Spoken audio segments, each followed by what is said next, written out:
If y'all are new here, you can head over to upcycledbybrie.com to find all of my thrifted and flipped finds. If you haven't yet, be sure to follow me on social media so you don't miss any new content.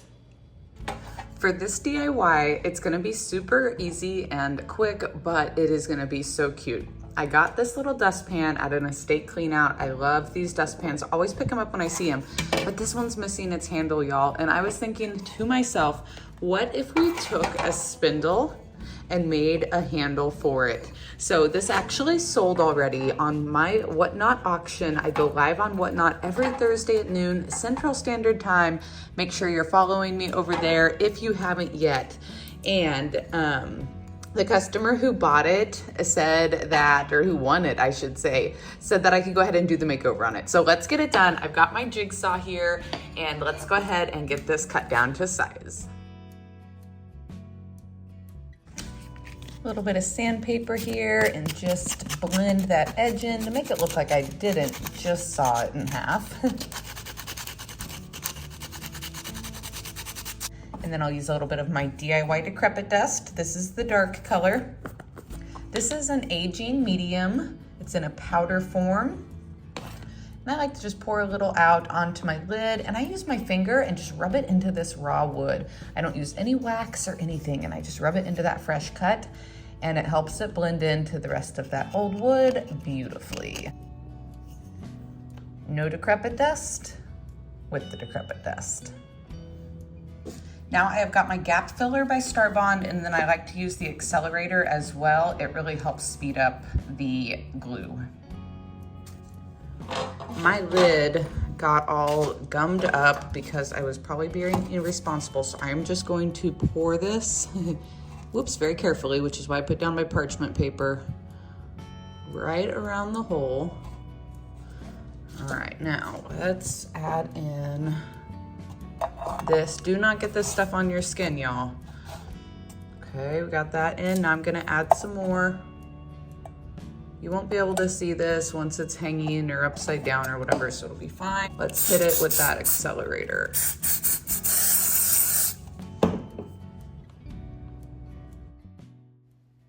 And a quick peek at the final product, y'all. Don't overlook items just because there's a little something wrong with them. Think about how you can upcycle them with items you may already have in your stash.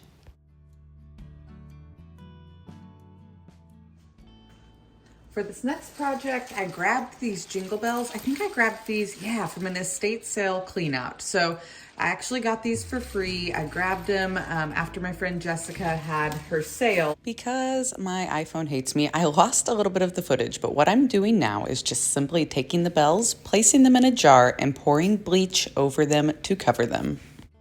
All right, here we are 24 hours later. Oh, can y'all see this? Here we go. 24 hours later, and quite a bit of rust has developed on these. I'm gonna go ahead and drain the bells, and then I'm gonna put the bleach back in this jar and seal it back up, stick it down in the garage. When I go to dump day for waste, I will go ahead and take the bleach. Last time I dumped it down the drain, and I learned that that's really bad for the environment. I'm going to drain, oops, spilled a little bit. Drain, but not rinse the bells. I've got gloves on, I've got a mask over my face. Make sure that you are protecting yourself. I'll kick my back door open, get this yucky bleach smell out of here. There are other ways to do this, but honestly, y'all, this is the best in my opinion. Okay, so I'm gonna put the bells back in the jar now, and then I am going to dump some salt in and cover them with vinegar. Then I'll let them sit for another 24 hours. Got some regular old Morton iodized salt here. How do you even open this? Pour some of this in. Plain vinegar. Just enough to cover the jingle bells.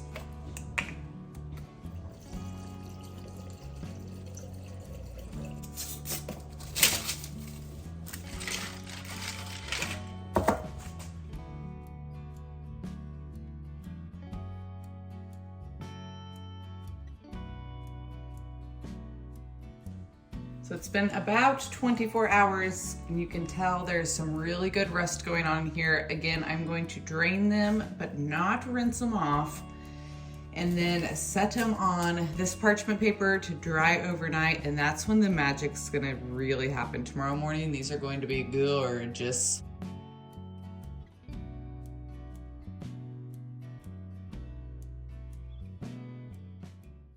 I spread them out on the parchment paper. You can see a little bit of rust forming, but just wait.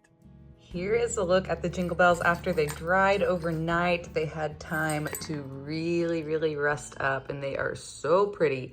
Now I'm gonna show you here in a minute how I used mine. I made a batch of these last year, so I'll show you how I used mine. I'll put a few of these available up on my site if you wanna purchase them and craft for yourself, but don't wanna do the whole stinky process. And then I'll probably keep a few for some Christmas crafting this year. Drop me a comment down below. Let me know if you are going to try out this rust method.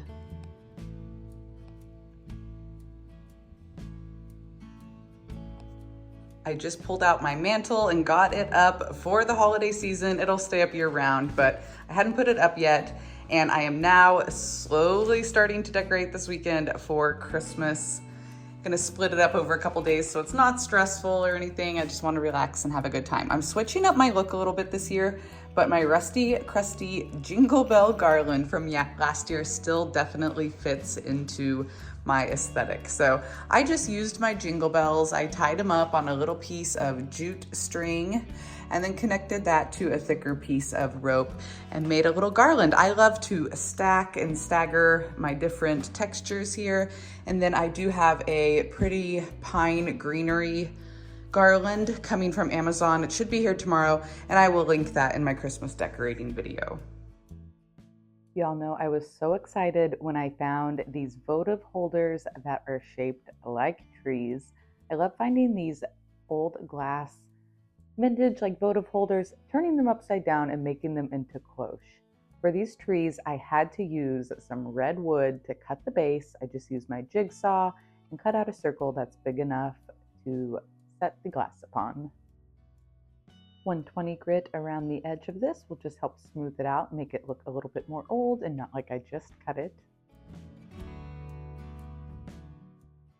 And again, going in with my DIY decrepit dust to age up the edges of my wood rounds.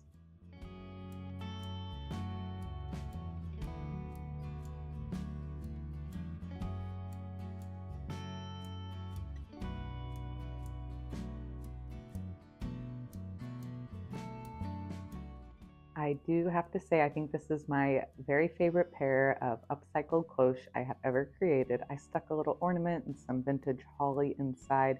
A lot of people said they would think a bottle brush tree would be perfect. Drop me a comment, let me know if you have tried my upcycled cloche idea. All right, so I thrifted both of these Peacock chairs. Obviously, they're a little outdated. All I'm gonna do is remove all of the embellishments here. If any of the glue is left over, I'll take my heat gun and melt the glue off.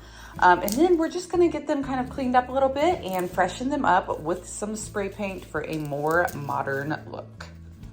Okay, so just getting the lace off of that one, it already looks so much better. My favorite spray paint here, some Rust-Oleum Ultra Matte Black. And I'm just going over, turning the chairs in between coats to make sure I hit every single angle. I gave these about 2.5 coats to get full coverage.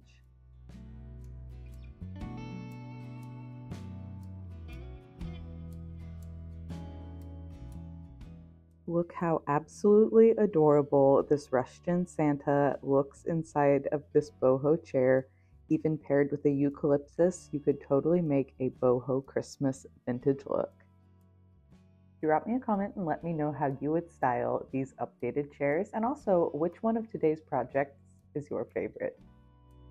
Be sure to give this video a thumbs up and send it over to a friend, and that's going to help this channel continue to grow and help our community to grow even bigger. If you haven't yet, be sure to subscribe and follow so you don't miss any new content. And until next time, I'll see y'all later. Bye, friends.